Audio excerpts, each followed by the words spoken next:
So let me invite Charles up here, a volunteer from Smith Family Foundation, please. Now, before I start, did anyone want to stand up and stretch their legs? Because you've had two really big talks at this point in time. So if you want to take a minute to stand up and stretch your legs or something like that, I won't feel at all offended in any way, shape or form, because I know sitting in some of these meetings exactly can sometimes go, and a bit of a reset on. So there you go, that's a bit better.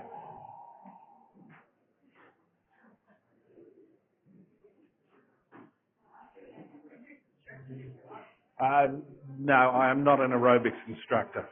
Believe me, with a body like this, I'm not an aerobics instructor. My talk on the Smith family, and before I begin, as Bobby mentioned, I'm a volunteer with the Smith family. I'm part of what's called the Community Relations Group, and we are a group of volunteers who go out and get to talk to people such as yourselves as to a bit of the history of the Smith family, what the Smith family do now, and where the Smith family operate. So the main thing the Smith family are really doing nowadays is harnessing the power of education. And that's where the Smith family tend to work. We've already had the acknowledgement of country from Bobby, so I'll skip through that one. The Smith family, our journey. Smith family is over 100 years old. So founded in 1922 by 5 Sydney businessmen. How did it happen? They were businessmen away for a weekend retreat. I believe it was in the Blue Mountains. And they were sitting around, it was around Christmas time, and they were seeing how, I guess, discussing how well off they were, what they were going to be doing with their families over Christmas. And they were across the road from an orphanage. And they said, well, instead of spending a lot of money on ourselves, there's some people in there who could probably use some support. So they got some bits and pieces, some books, toys, etc. together and took it in to the orphanage, and the people in charge asked, well, this is fantastic. Our people would like to thank you. Who should we write to? What's your name? And the first man said, my name's Smith. And what about him? Well, he's Smith as well. And him? Just call us the Smith family. They wanted to remain anonymous. So that's how the Smith family began, a group of 5 independent businessmen who got together, and because of that anonymity, heck of a word, they wanted to just be that. So that was the Smith family. During the 20s and 40s, of course, there was the Great Depression, and the Smith family supported throughout the Great Depression by food, clothing, etc. That would be the normal side of things that were happening from there. And this maintained itself all the way through doing that side of things. In the 70s, the big thing, of course, was a lot of Vietnamese refugees coming in. We also had Cyclone Tracy, and the Smith family were very big in helping to support those people. During the 80s, we started to look and say, what can we best do to help our clients? And underlying it all was help our children to get an education. And that's where the Smith family have gone, and this is the only area the Smith family tend to work in now. So early education, intervention through learning for life is what the program is called. And we have a suite of programs that help those children in their learning to life. The belief is that we can live in a world where everyone has the opportunity to change their future, where every child has that opportunity. Overcome education inequality caused by poverty. And education is one of the most powerful tools to change that. Looking around here, it's fantastic. I'd like to sort of relay this story. What do we think of a child in poverty?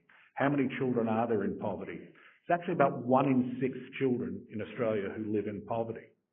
And when we talk about living in poverty, we're not necessarily, and we've seen some of the Smith family ads, and we're as guilty as others, that you think of for want of a better term, the ragamuffin sitting there with the plastic bag at school and the navy uniform and the dirty, grubby, almost Dickensian type child, an Oliver Twist sitting in there. But in actual fact, a child in poverty may look like most of the others. Most schools have uniform policies that they give the kids uniforms, or they don't have uniforms, and that sort of things come through. But this may be the child who is caring for a parent at home. This may be the child who is going to school without breakfast and maybe without lunch. They're the ones who are living in that area. Or perhaps they come from a home where English is not a first language. So they don't get the opportunity as a young child to learn as we go. I was lucky. My grandparents read to me as a child, as I did to my children. And so when you get to school, you do know numeracy, you do know literacy. If you don't have that at home, you're well starting behind the 8 ball, and that doesn't lead for good educational outcomes. So we deliver long-term educational support. Just let that build. We look at the family challenges, the reduced educational outcomes for those children, and the difficulty then gets to getting a job, because if you don't have the education, you can't get the good job. So then your life outcomes are impacted, and it starts all over again, so it becomes a generational issue. And what we look at there is trying to break that cycle. So in the early years, 1 in 3 children are developmentally vulnerable in at least one area. As I was mentioning, literacy, numeracy can be one of those areas. In the primary years, only 12% of Year 5 students whose parents had not completed Year 12 exceeded the minimum standard for reading. So these kids have gotten to Year 5 and they're still not hitting the minimal standard. In the secondary year, Year 9 students from the disadvantaged backgrounds are 4.5 times behind their peers in reading and 3 and a bit years behind in numeracy, coming from that disadvantaged background. And in their post-school years, only 49% of 24-year-olds from the most disadvantaged backgrounds are not fully engaged in work. So they're not even able to get jobs or study, compared to 18% of those in an advantaged background. So as you can see, it's quite a interesting set of numbers. So what does the Learning for Life approach do? It provides financial assistance for the essentials for school uniforms, textbooks, digital tools, excursions. It supports from the family partnerships coordinator. So it's not just money being thrown towards the child, there's actually a coordinator that helps those students. It helps them problem solve their barriers to education, and it gives access to extra programs, literacy, numeracy, digital literacy, outcomes, and mentoring for careers on the way through. That pretty much just says it the same thing in a nice little pie chart. So what is the Learning for Life? It is a partnership. So it's actually a formal agreement that's signed by the parents and all carers, acknowledging the commitment to supporting that child's long-term educational participation. So it's not just I need money for a uniform, here's $100. No, you enter into the program because you want your child's education and you're prepared to work further for it. How are the fundings allocated? Well, at the education level, we can see the different levels. I'm bound to have a little laser pointer on here somewhere, but we don't really need it because you can see me anyway. But the education level, yearly payment, $478 for a primary student, $772 for a senior student, close to $3,000 for a tertiary student. So we will follow the students all the way through to university if they wish to go that way. Out of that money that goes through the sponsorship, they also get the support of the Learning to Life coordinators in varying scales and access to mentoring programs all the way through. Sorry, I keep moving back and forth. So our strategy is really to look at leveraging digital programs, growing the REACH program, growing influence. Our ambition is to deepen the impact and empower young Australians who need to create a better future for themselves, and using personalised, evidence-based practice. And that's something here. I'm in a room full of people who practice evidence-based in what they're doing. You're looking at the data that's out there. What's going to be the best for my clients? We're doing the same thing with education here and with students.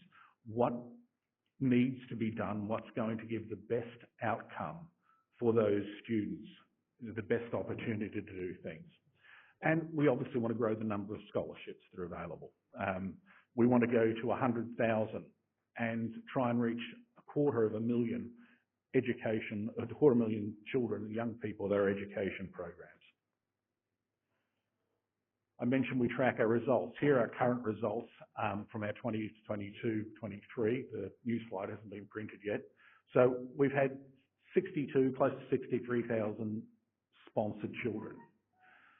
57,000 under the age of 5 are participating in early education. And they're the ones, as I said before, they get to school, if they haven't had that early education, they're already behind. So if we can get them up to a similar level of what their peers would be, who are not in that disadvantaged group, they're already well on the way. 47,000 plus primary students, 55,000 secondary. We take care of and we look after community professionals, carers, adults, and 1,500 tertiary students. I'm lucky, normally I bring along one of our tertiary students who's going the way through. I currently work with a PhD, someone who's just finishing her medical degree, and someone who's doing her master's in biomedical research. So you can see by jumping onto these people who are on a worried, I guess, track of falling through the cracks are now actually really going to be fantastic for our community. And it's because of that support that's helped them do that. Unfortunately, we can't be everywhere. So the Smith family works in 91 communities, 14 here in Victoria. One of them here is in the Frankston area. And 24% of the students are identified as Aboriginal Torres Strait Islander. Our communities here in Victoria, and I know we come from all over the Victorian work, as you can see there, Ballarat, Bendigo, Broadmeadows, etc. So that gives an idea of those communities where we're working from. I forgot to mention, if anyone wants to throw any questions up while I'm in the middle of talking, I'm quite happy to be interrupted. So if anyone does want to throw a question up, please feel free to do so. So we looked, as I said, the scholarships there, 50% primary, 40% tertiary, 4% tertiary, 46% secondary. We've reached in Victoria 34,500 or just over participants, and that's included. And we're partnering with 117 Victorian schools. I mentioned the early years. I don't think we need to go through that again. The fundraising performance. We looked at 2022, we had 157 million. That's gone up. I can't remember the exact number off our head from last couple of years. And that goes through people such as yourself, the generosity of yourselves, view clubs, individual childhood sponsors. Our expenditure is something that most people are interested in, how much gets spent on admin. 3.1% is what goes into admin costs and running the Smith family. All the rest goes back into the programs. So 97% of everything that comes into the Smith family goes back out again to the students and those needing. The individual support, we've covered that before, but without partner organisations, we couldn't keep going. We have 79 corporate partners, 170 trusts, and 11 tertiary institutions that continue to help us. They're some of our valued partners from there. Volunteers, I've mentioned, there's a bunch of us who do that sort of thing, but I don't think I need to go into too much more of that. And I've mentioned some of the student side of things. So in view of keeping you all to time, and I'm probably standing between you and food, and that's never a good thing to be doing, I'll hold it open to any questions. If not, I'll be here, and feel free to ask any questions. But once again, thank you to Wise Healthcare, Bobby in particular, for giving us the opportunity to come and speak to you about the Smith family. We really do appreciate this opportunity, and we really, really do appreciate your support, as do the students who benefit from it. Thank you very much.